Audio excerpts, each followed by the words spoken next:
Fixing your Klarna credit history requires taking steps to improve your payment behavior and financial management. Here's how you can do it. Review your Klarna account. Log into the Klarna app or website to review your payment history. Check for any missed payments, overdue balances, or issues that might be negatively affecting your credit profile with Klarna.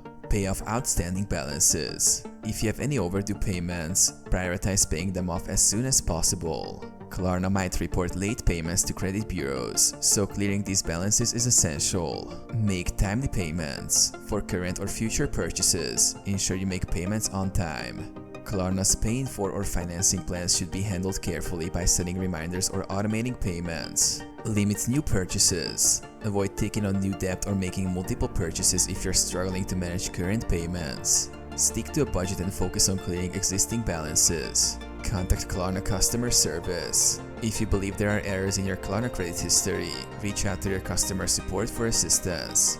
They may help you rectify issues or give advice on improving your account standing. Monitor your credit score.